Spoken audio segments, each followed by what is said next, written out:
കർത്താവിൻ്റെ മഹത്വമുള്ള നാമം വാഴ്ത്തപ്പെടുമാറാകട്ടെ. അനുഗ്രഹിക്കപ്പെട്ട ഈ നല്ല പ്രഭാതത്തിനായിട്ട് കർത്താവിന് സ്തോത്രം ചെയ്യുന്നു. ഈ പ്രഭാത സന്ദേശം കേൾക്കുന്ന എല്ലാ പ്രിയപ്പെട്ടവർക്കും വീണ്ടും വരുന്നവനായ ക്രിസ്തയേശുവിൻ്റെ നാമത്തിൽ എൻ്റെ പ്രഭാത വന്ദനങ്ങളെ ഈ നിമിഷം അർപ്പിക്കുകയാണ്. പ്രാർത്ഥനയോടും ദൈവാശ്രയത്തോടും കൂടി ഈ സന്ദേശത്തിലേക്ക് നിങ്ങളുടെ ശ്രദ്ധയെ തിരിക്കുന്നു.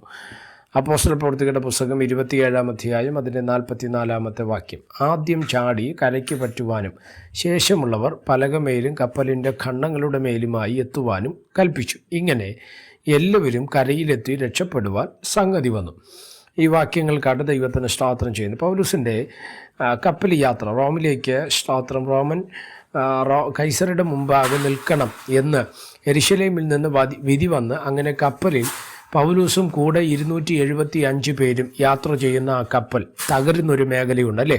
ഏകദേശം 14 ദിവസങ്ങളോളം ആഹാരം കഴിക്കാൻ കഴിയാതെ, സൂര്യനെയോ ചന്ദ്രനെയോ കാണുവാൻ കഴിയാതെ, സ്തോത്രം, മുഴുവൻ പ്രതിസന്ധി നിറഞ്ഞൊരു കാലഘട്ടം, സ്തോത്രം, ഈശാന മൂലനെന്ന കൊടുങ്കാറ്റടിച്ച് കപ്പൽ തകരുമെന്നുള്ള തലങ്ങൾ. അതുപോലെ തന്നെ പൗലോസിൻ്റെ ജീവിതം നമ്മൾ പരിശോധിച്ച് 23-ാം അധ്യായത്തിൽ ദൈവം പറയുന്നൊരു വാചകമാണ്, നീ യെരുശലേമിൽ സാക്ഷീകരിച്ചതുപോലെ കൈസറുടെ മുമ്പിൽ നീ നിൽക്കേണ്ടതാകുന്നു എന്നൊരു ദൂത് ദൈവം പൗലോസിന് കൈമാറി. അതിനുശേഷം 23:12 നമ്മൾ പഠിക്കുമ്പോൾ, സ്തോത്രം, യഹൂദന്മാരായ 40 പേർ ചേർന്ന് പൗലോസിനെ കൊന്നുകളയുമ്പോൾ ഞങ്ങൾ തിന്നുകയോ കുടിക്കുകയോ ചെയ്യത്തില്ല എന്ന് പറഞ്ഞ് ശപഥം ചെയ്യുന്ന ഒരു തലത്തെയും നമ്മൾ കാണുന്നുണ്ട്. ദൂത് വെളിപ്പെട്ട നാൾ മുതൽ, സ്തോത്രം, പൗലോസിൻ്റെ ജീവിതം പ്രതിസന്ധി നിറഞ്ഞതാണ്.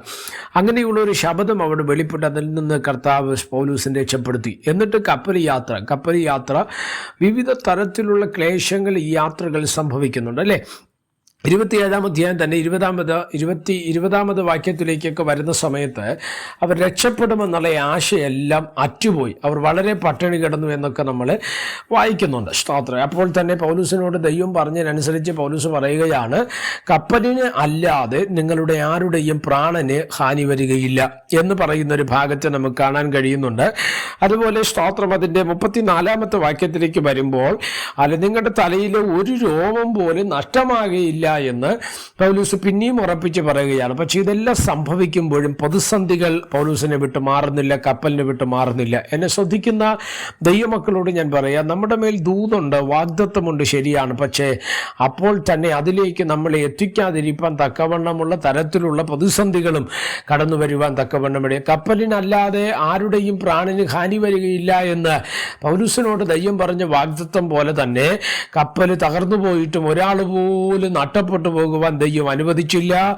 സ്തോത്രം. അപ്പോസ്തല പ്രവൃത്തികളുടെ 27-44 പറയുന്നത് ഇങ്ങനെയാണ്, ഇങ്ങനെ എല്ലാവരും കരയിലെത്തി രക്ഷപ്പെടുവാൻ സംഗതി വന്നു. കരയിൽ എത്തുവാൻ കഴിയുമോ എന്ന് ചോദിച്ചവർ ഒരാൾ പോലും നഷ്ടപ്പെടാതെ എല്ലാവരും കരയ്ക്കടുക്കുവാൻ ഇടവന്നെങ്കിൽ, ഇന്ന് ഈ സന്ദേശം നിങ്ങൾ കേൾക്കുമ്പോൾ ഒരു ദൂത് ഞാൻ നിങ്ങളോട് പറയാം.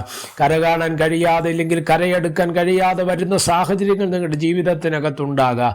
എന്നാൽ അതിൻ്റെ നടുവിൽ നിങ്ങളെ പരിപാലിക്കുന്ന ഒരു ദൈവമുണ്ട്. അതുകൊണ്ട് പ്രാർത്ഥനയോടെ, പ്രതീക്ഷയോടെ പിന്നെയും നമുക്ക് വിശ്വാസ ജീവിത യാത്ര തുടരാം.